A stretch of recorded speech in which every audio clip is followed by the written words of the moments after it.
சின்ன மருமகள்ல அடுத்த நடக்க போகுதுன்னு வாங்க பார்க்கலாம். அப்பத்தான் தமிழ்ச்செல்வி எல்லாரும் சேர்ந்து குலசாமி கோயிலுக்கு வர, அதே மாதிரி ராஜாங்க சேதுன்னு சேர்ந்து எல்லாரும் குலசாமி கோயிலுக்கு வந்திருக்காங்க.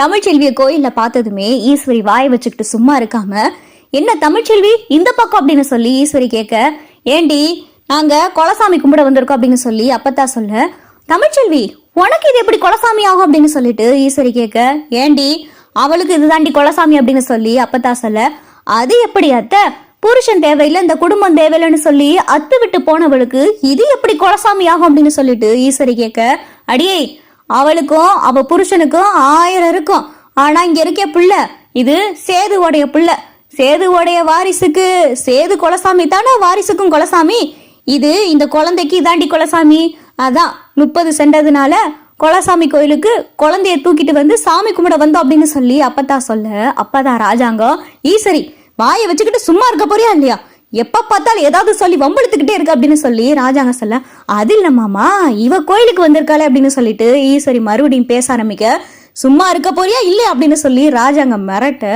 ஈஸ்வரி பார்த்தா கப்பு சிப்புன்னு வாய முடியுது. அத்தா நீங்களும் குலசாமி கும்பிட வந்தீங்களா அப்படின்னு சொல்லி ராஜா கேட்க, ஆமா ஆமா அப்படின்னு சொல்லிட்டு அப்பத்தா ஜாட மாடையா பேச, அப்பதான் பூசாரி வராரு. ஐயா பூஜை ஆரம்பிச்சிடலாமா அப்படின்னு சொல்லி பூசாரி கேட்க, ஆரம்பிச்சிடலாம் பூசாரி, எல்லா ஜாமானும் ரெடியா வாங்கிட்டு வந்துட்டு அப்படின்னு சொல்லிட்டு ராஜாங்க சொல்ல, அப்பதான் பூசாரி, ஐயா ஒரு பொங்கலை வச்சுட்டீங்கன்னா உங்க குடும்பத்து வீட்டாக்க எல்லாம் பொங்கல் வச்சுட்டாங்கன்னா அப்படியே சாமிக்கு படைச்சு பூஜை ஆரம்பிச்சிடலாம் அப்படின்னு சொல்லி பூசாரி சொல்ல, பூசாரி இந்த தடவை 2 பொங்கலா வைக்கணும், ஏன்னா 2 வாரிசு எங்க வீட்டுல, அதனால 2 பொங்கலா வச்சிடும் அப்படின்னு சொல்லி அப்பத்தா சொல்ல, சரிங்கம்மா நீங்க சொன்னா சரியாத்தான் இருக்கும் அப்படின்னு சொல்லி பூசாரி சொல்ல, தமிழ்ச்செல்வி ஒரு பக்கம் பொங்கல் வச்சுக்கிட்டு இருக்காங்க, அதே மாதிரி ஐஸ்வர்யா பார்த்தா அந்த பக்கம் பொங்கல் வச்சுக்கிட்டு இருக்கு. 2 பேரும் பொங்கல் வச்சு முடிக்க பூசாரியும் சாமிக்கு பூஜை காமிச்சுக்கிட்டு இருக்காரு. அப்பதான் பூசாரி, ஐயா இந்த தடவை யாரும் அருள்வாக்கு சொல்றீங்களா அப்படின்னு சொல்லி பூசாரி கேட்க, கருப்பும் சேதுவும் மாத்தி மாத்தி பார்க்க, ராஜாங்கத்தை சேது பார்க்க, 3 பேரும் மாத்தி மாத்தி பாத்துக்கிறாங்க. அப்பத்தா ஏலே கருப்பு எப்பயும் நீ தாண்டடா அருள்வாக்கு சொல்லுவ, இந்த தடவையும் நீ அருள்வாக்கு சொல்லு அப்படின்னு சொல்லி அப்பத்தா சொல்ல, இல்லம்மாச்சி எனக்கு பெருசா அருள் வர மாதிரி தெரியல அப்படின்னு சொல்லி கருப்பே சொல்ல, ராஜாங்கத்துக்கு ஏற்கனவே உடம்பு சரியில்லை, ஐயா சேது இந்த தடவை நீ அருள்வாக்கு சொல்லியா அப்படின்னு சொல்லி ராஜாங்க சொல்ல, அது எப்படிப்பா அருள் வந்தாதானே சொல்ல முடியும், இதுவரை எனக்கு அருள் வந்தது இல்லையா அப்படின்னு சொல்லி சேது சொல்ல, அதெல்லாம் இந்த பெரிய மந்தையை நினைச்சு கும்பிடியா, கண்டிப்பா உனக்கு இந்த தடவை அருள் வரும் அப்படின்னு சொல்லி ராஜாங்க சொல்லி முடிக்க, சேதுவும் சாமியை கும்பிடுறாரு. கும்பிட்டா சேதுக்கு பார்த்தா பெரிய மந்த அருள் வந்துருது. ஏய் அப்படின்னு சொல்லி சேது கையெல்லாம் முறுக்கி நாக்கெல்லாம் துருத்த, எல்லாரும் சுத்தி முத்தி பார்த்தா அதிர்ச்சியோட பாக்குறாங்க. என்ன ஆண்டி மாமா இப்படி கத்துறாரு அப்படின்னு சொல்லி ஐஸ்வர்யா பயப்பட, ஏ ஐஷு இதெல்லாம் பயப்படாத, இது இந்த ஊர் வழக்கம், இப்பதானே முதலவ பாக்குற, போக போக பழகிற அப்படின்னு சொல்லிட்டு ஈஸ்வரி சொல்ல, சேது நாக்கெல்லாம் துருத்தி கையெல்லாம் முறுக்கி சாமி ஆட ஆரம்பிக்கிறாரு. பூசாரி அருவாள் எடுத்துட்டு வந்து கொடுங்க அப்படின்னு சொல்லி அப்பத்தா சொல்ல, பூசாரிய வேகமா ஓடி போய் அருவாள் எடுத்துட்டு வந்து சேது கையில கொடுக்க, சேது கழுத்துல மாலை ஈல பட்டை பொட்டெல்லாம் வச்சு பயங்கரமா இருக்காரு. ரொம்ப ஆக்ரோஷமா சாமி வந்து ஆடிக்கிட்டு இருக்காரு. பயங்கரமா சாமி ஆடுறத பார்த்ததும் அப்பத்தாவுக்கும் ராஜாங்கவுக்கும் பயங்கரமான அதிர்ச்சி. ஐயா ஐயா என்ன இப்படி ஆக்ரோஷமா ஆடிக்கிட்டு இருக்கீங்களே அப்படின்னு சொல்லி பூசாரி கேட்க, ஆமாடா ஆமா பெரிய தப்பு நடந்துகிட்டு இருக்கு அப்படின்னு சொல்லிட்டு சாமி ரொம்ப ஆக்ரோஷமா ஆடிக்கிட்டு இருக்கு. ஐயா பூசாரி என்னன்னு கேளுங்க, எதுக்கு இப்படி ஆக்ரோஷமா ஆடணும் அப்படின்னு சொல்லிட்டு அப்பத்தா பூசாரி கிட்ட கேட்க, ஐயா எதா இருந்தாலும் நிதானத்தோட சொல்லுங்க அப்படின்னு சொல்லிட்டு பூசாரி சொல்ல, அப்பதான் சேது ஒரு நிதானத்துக்கே வராரு. இந்த வீட்டுல பெரிய தப்பு நடந்துகிட்டு இருக்கு, கண்ணை மறைச்சு என்னென்னமோ நடந்துகிட்டு இருக்கு அப்படின்னு சொல்லி சூசகமாவே பார்த்தா சேது அருள்வாக்கு சொல்ல, ஐயா ஒன்னும் புரியல விளங்குற மாதிரி சொல்லுங்களேன் அப்படின்னு சொல்லிட்டு அப்பத்தா கேட்க, ஐயா தப்பு நடந்துருச்சுன்னு சொல்றீங்களே, என்ன தப்பு நடந்துச்சு, எங்க குடும்பத்துக்குள்ள எக்கச்சக்கமான பிரச்சனை, நல்லா இருந்த குடும்பம், குருவி கூடு மாதிரி சந்தோஷமா இருந்த குடும்பம், என் பேரனும் பேத்தியும் சந்தோஷமா இருந்தாங்க, இப்ப என்னன்னா ஆளுக்கு ஒரு பக்கம் நீ ஒரு பிள்ளை நான் ஒரு பிள்ளைன்னு சொல்லி மாத்தி மாத்தி பிள்ளை அந்த வீட்லயும் இந்த வீட்லயும் 2 பிள்ளைய வச்சுக்கிட்டு அங்கேயும் இங்கேயும் அலக்கழிச்சுக்கிட்டு இருக்காங்க, ஏன்யா ஏன் என்ன தப்பு நடந்துச்சு எங்களுக்கு காட்டி கொடுங்க நீங்க அப்படின்னு சொல்லிட்டு அப்பத்தா இங்க சாமி கிட்ட மன்றாட, இங்க சேதுவுக்கு ஆக்ரோஷமா பார்த்தா அருள் வந்து இறங்கிக்கிட்டு இருக்கு. சேதுவுக்கு அருள் வந்து ஆக்ரோஷமா ஆட அப்பத்தா பார்த்து ஒரு முறை மறைக்கிறாரு. என்ன நடந்துச்சுன்னு தெரியணும், உனக்கு என்ன நடந்துச்சுன்னு தெரியணும்ல அப்படின்னு சொல்லிட்டு இங்க சாமி அப்பத்தாவை பார்க்க, அப்பத்தா கண்ணுல பார்த்தா அந்த நடந்த விஷயம் எல்லாமே தெரியுது. தமிழ்ச்செல்வி தப்பு செய்யல, அந்த தப்புக்கு காரணம் யாரு, ஈஸ்வரி தான்ற மாதிரி அன்னைக்கு நடந்த விஷயம் மட்டும் சேது கண்ணுல பார்த்தா படம் மாதிரி ஓடுது. அப்பத்தா கண்ணுக்கு மட்டும் அது தெரியுது.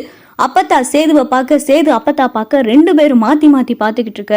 அப்பத்தாவுக்கு அன்னைக்கு நடந்த விஷயம் எல்லாமே தெரியுது.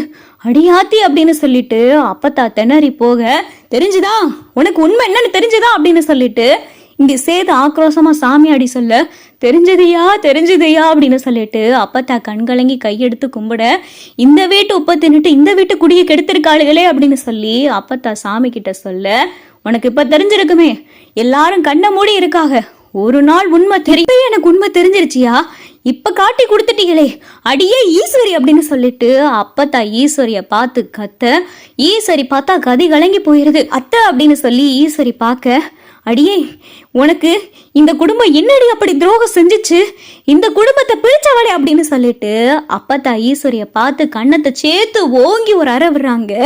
அடியே உனக்கு தமிழ்ச்செல்வி அப்படி என்னடி பாவம் செஞ்சா, தமிழ்ச்செல்வி எந்த தப்பும் செய்யலடி, எந்த தப்பு தமிழ்ச்செல்வி செஞ்சான்னு சொல்லி சேது தமிழ்ச்செல்வியை வீட்டை விட்டு துரத்துனானோ அத தமிழ்ச்செல்வி செய்யல.